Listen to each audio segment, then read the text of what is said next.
Good morning. आज जरा उठायला उशीरच झाला होता आणि रात्री सकाळच्या नाश्त्याची काही प्रिपरेशन वगैरे पण केलं नव्हतं, म्हणून विचार करत होते की काय बनवू. पण उठल्या उठल्या झटपट आठवलं की म्हटलं चला, खूप दिवसापासून रव्याचे उत्तप्पे आणि अप्पे काही केले नव्हते, म्हणून दोघी आयटम करून घेऊयात. त्याला काही जास्त वेळ लागत नाही आणि रात्रीचं प्रिपरेशनही लागत नाही. उत्तप्प्याच्या आकाराकडे काही जाऊ नका, पण तो तव्याला वगैरे चिकटत नाही आणि खूप छान बनतात, क्रिस्पी बनतात. कसे बनवते ते मी सांगतेच पुढे. त्याआधी माझे तुळस जी आहे ना ती खूपच वाळली होती. आम्ही गावी गेलो ना तर मग 3-4 दिवस त्याला पाणीच भेटलं नाही, म्हणून ती खूप म्हणजे वाळली होती. तर मग मला कोणीतरी आयडिया दिली की त्यात हळदीचं पाणी 2 दिवस आळ घातलं ना की तुळस छान ग्रो करते आणि उमलते पण. वाळलेली तुळसही ग्रो करून येते. त्यात तुम्हाला काही ती काढून दुसरी लावायची गरज नसते. म्हटलं चला हा उपायसुद्धा करून बघूयात, फरक पडतो की नाही. आणि मग त्यानंतर साईड बाय साईड माझं किचनमध्येही काम चालू होतं. मी एका साईडला अप्पे करायला ठेवले होते आणि एका साईडला उत्तप्पे करून घेत होते. नाश्त्याची वगैरे तयारी करत होती. स्कूलचा टिफिन वगैरे तिचा मी रेडी करत होती. जास्त काही तामझाम नसतं याला. सकाळी सकाळी पण आठवलं की बनवायचं आहे तर मग ते करू शकतो.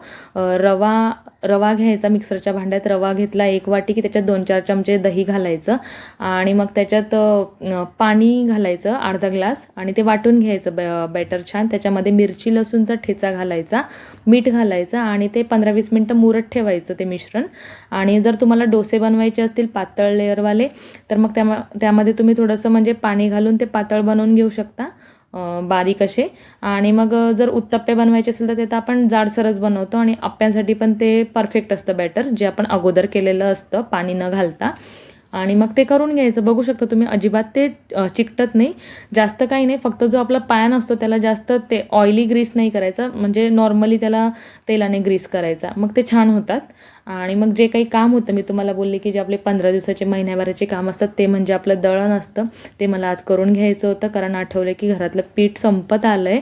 आणि मग म्हणजे ऐन वेळेस हे नको व्हायला, संपून नको जायला, तर म्हटलं चल ते तरी करून घेऊयात. आणि मग ते करून घेतलं.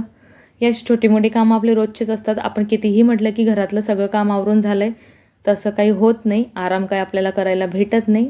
पण अशी कामं करत राहिली ना की घरही क्लीन राहतं, टॉपटिप राहतं आणि ऑर्गनाईज राहतं आणि वेळच्या वेळी सगळी कामं होत राहतात. चला तर ठीक आहे, भेटूया नेक्स्ट व्हिडिओमध्ये. बाय.